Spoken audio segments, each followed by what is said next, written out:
Puji Tuhan, selamat pagi jemaat Tuhan. Mari persiapkan hatimu untuk mendengarkan kebenaran firman Tuhan. Kita baca bersama-sama dalam Kejadian pasal 27 mulai ayat yang ke-27. Firman Tuhan berbunyi demikian. Lalu datanglah Yakub dekat-dekat dan diciumnyalah ayahnya. Ketika Ishak mencium bau pakaian Yakub, diberkatilah dia. Katanya, sesungguhnya bau anakku adalah bau padang yang diberkati Tuhan. Allah akan memberikan kepadamu embun dari langit dan tanah-tanah gemuk di bumi, dan gandum serta anggur berlimpah-limpah. Bangsa-bangsa akan takluk kepadamu dan suku-suku bangsa akan sujud kepadamu. Jadilah Tuhan atas saudara-saudaramu, dan anak-anak ibumu akan sujud kepadamu. Siapa yang mengutuk engkau, terkutuklah ia. Siapa yang memberkati engkau, diberkatilah ia. Baru kita lihat ayat yang lompat ayat yang ke-38. Kata Esau kepada ayahnya, hanya berkat yang satu itukah ada padamu, ya Bapa? Berkatilah aku ini juga, ya Bapa. Dan dengan suara keras menangislah Esau. Lalu Ishak ayahnya menjawabnya, sesungguhnya tempat kediamanmu akan jauh dari tanah-tanah gemuk di bumi, dan jauh dari embun dari langit di bumi.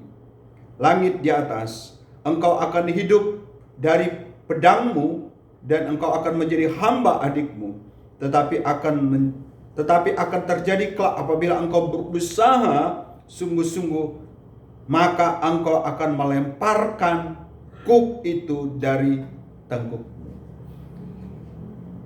Apa yang kita baca dalam Kejadian pasal 27 adalah berkat daripada Ishak untuk kedua anaknya, yaitu Yakub dan Esau.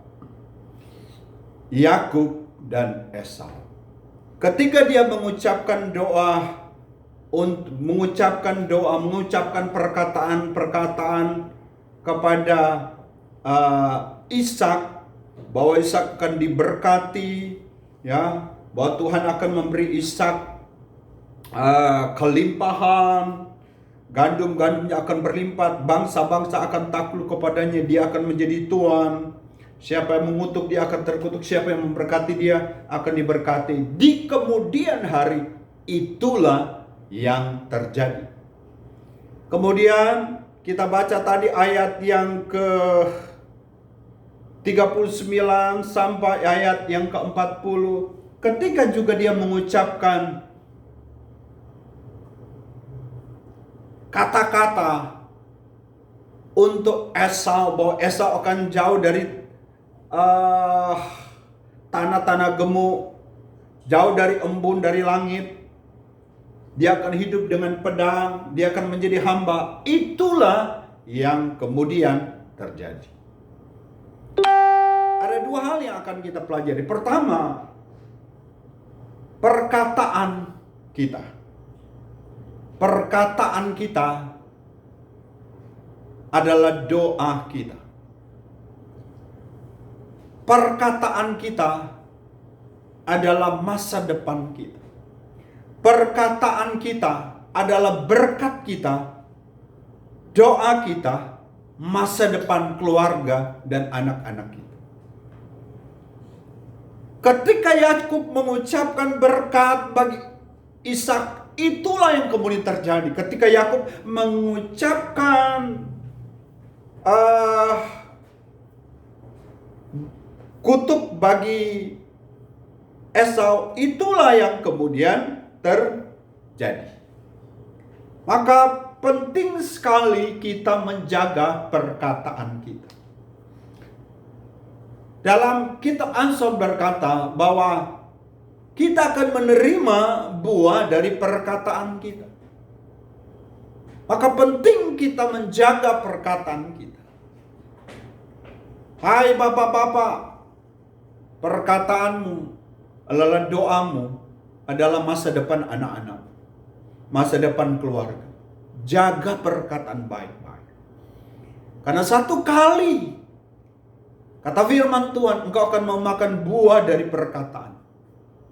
Jangan ucapkan kutuk bagi anak kamu, apapun kondisinya.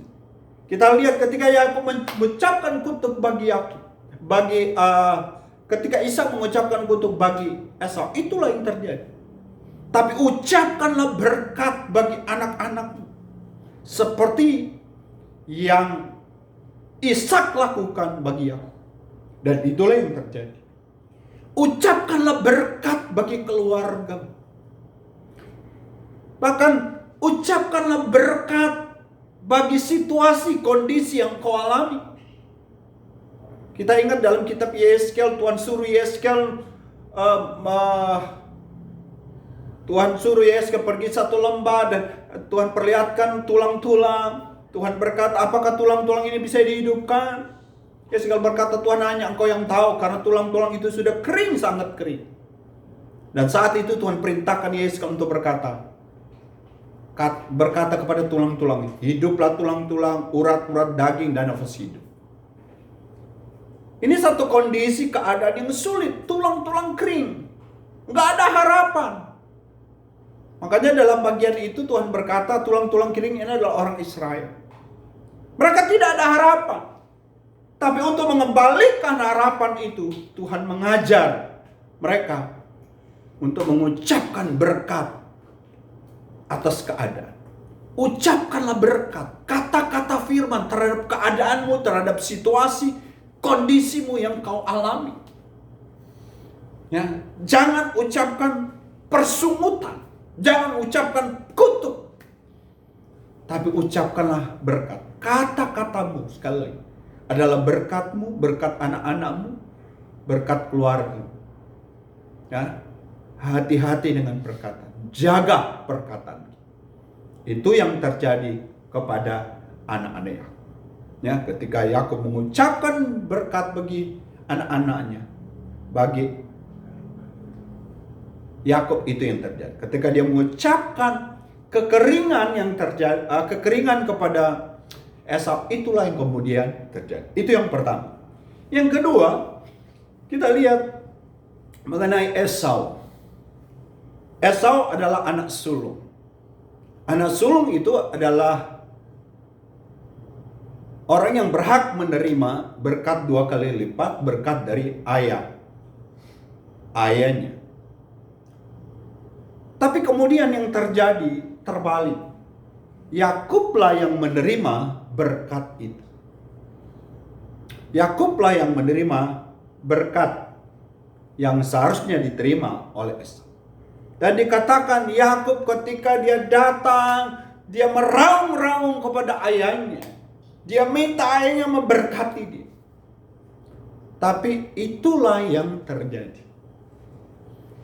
Ya, itulah yang terjadi.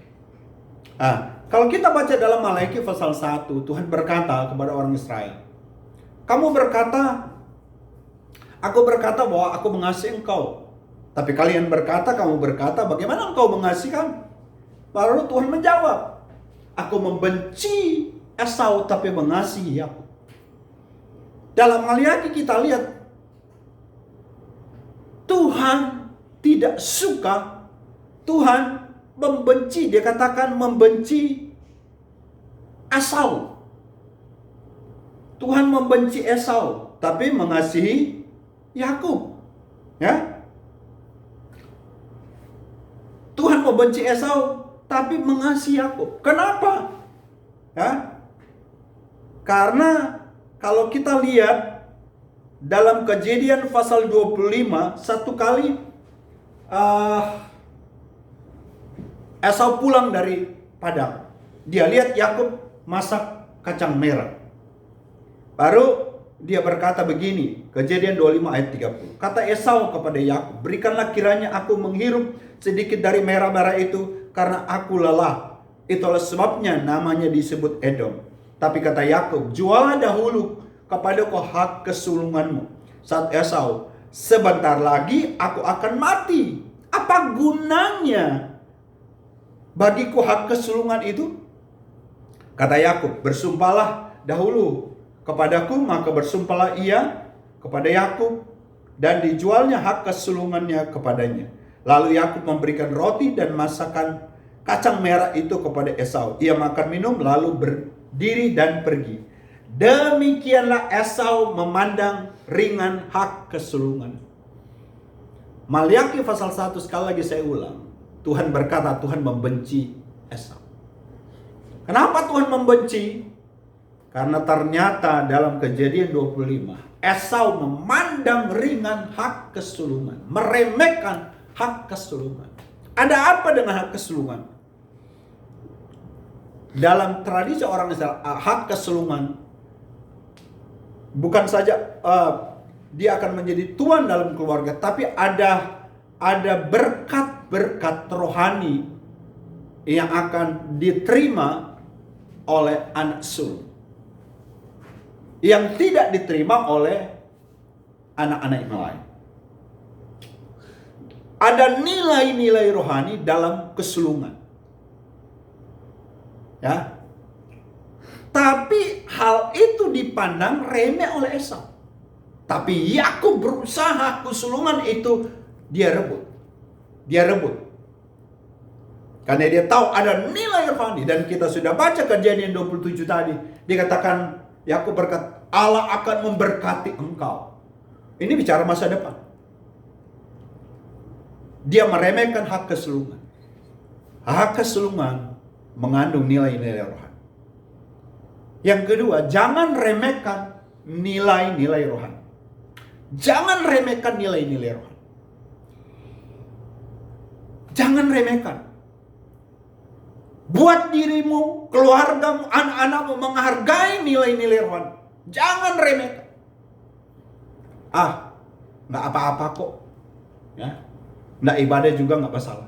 Itu perkataan yang meremehkan nilai-nilai rohani.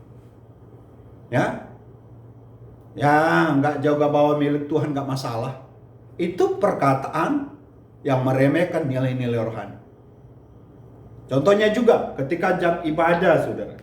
Jam ibadah jam 9 walaupun secara online. Ya nanti aja kan sama aja. Ibadah juga nanti kita buka jam 11, jam 12 yang masa mau tidur dulu. Apakah sama ketika saudara baca ikut ibadah secara online pagi dan mungkin saudara bisa buka sore? Bisa. Tapi bedanya ibadah kan itu artinya latreia. Latreia itu seperti seorang upahan di antaranya artinya. Orang upahan akan menerima upah kalau dia bekerja menurut aturannya. Dalam ibadah ada aturan. Aturan kita kalau jam 9 hargai itu. Ketika saudara nanti aja, itu sama dengan bahasa meremehkan. Maka penting sekali hargai hal-hal rohani. Kalau jam ibadahnya 9 walaupun secara online, hargai itu. Hargai. Dan saya percaya kalau saudara menghargai nilai-nilai rohani, Allah akan memberkati saudara seperti Tuhan memberkati Yakub. Dua hal, pertama jaga perkataan.